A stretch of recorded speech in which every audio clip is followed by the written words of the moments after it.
was born in 1974 in Ho Chi Minh City in Vietnam, right in the middle of the Vietnam War, towards the end of it.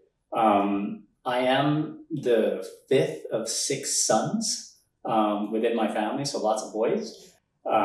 We drove our mom crazy, but we had a lot of fun. I don't remember a lot of negative experiences growing up, in Ho Chi Minh City at the time. What I do remember was that after the war was over, there were times when money was an issue, and that was a stress on the family. I remember, for example, one time when my mom spilled a cup of sugar.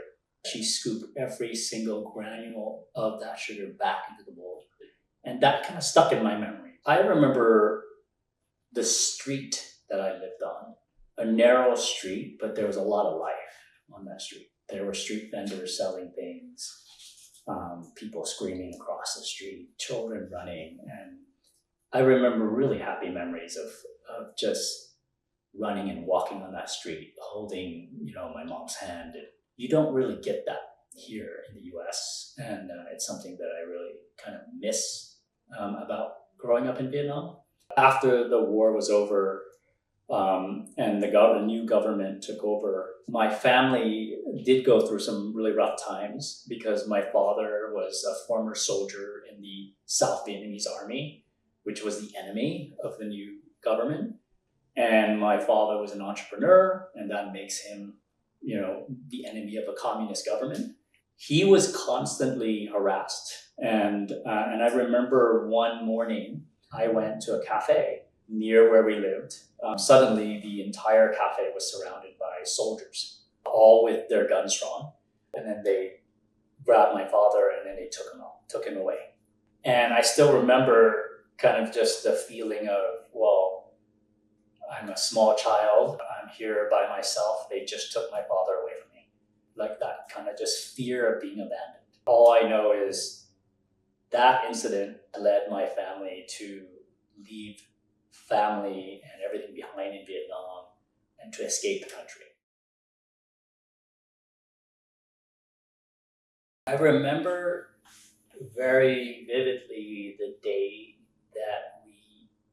that we left Vietnam. We were all put into a truck, and the truck drove away, and it was in pitch black because you're inside of this enclosed truck. We arrived, again, super early in the morning, pitch dark, in a farm, and we were told to hide in the chicken coop with all the chickens. They then drove us to the dock where the boat was. I've never seen something physical this big in my life.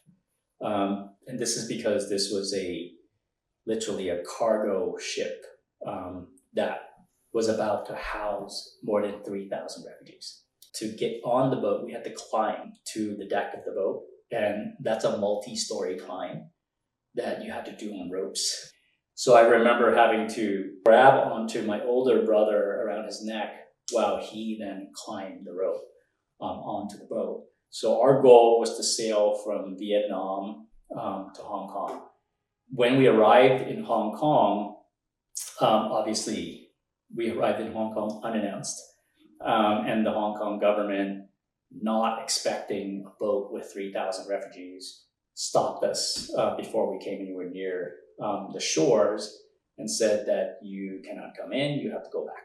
We said, we're not going back. We don't have a choice, so we're just going to stay on this boat until you let us in. We were on all of the news channels because it's not often you find a boat with 3,000 people. But eventually, the Hong Kong government opened up a refugee camp and allowed us to come in. We spent almost a year in 2 different refugee camps in Hong Kong. When I talk to a lot of other boat people, the Vietnamese refugees, one theme that always comes to surface is that you'll always hear refugees saying, we're the lucky ones because we made it. You better make good use of the rest of your life. because you were given this second chance. We were sponsored to go to the US in 1979. We were sponsored by a church group. They helped us get housing in Cleveland, Ohio. It's an entirely different part of the world, different culture. It snows. In fact, one of the most vivid memories for me, taking the bus to school, and then it snowed so heavily that day that when I took the bus back, I couldn't find my way home. Everything was covered in snow.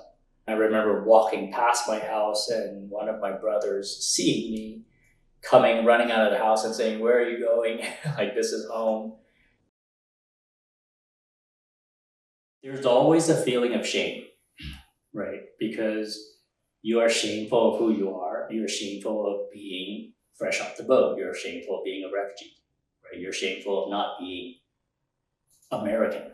You try to shed that part of you, and you try to adopt what you see on TV. There are parts of your family that you start to feel shame of because they are associated more with that. For example, your parents. But it's a great guilt I feel about my parents. For those that are concerned about immigration or illegal immigration, just remember that we're talking about human beings. Come to your own personal opinion, because I trust you as a human being to make the right human decision for what is best for you, for the person that you're affecting, and for this country.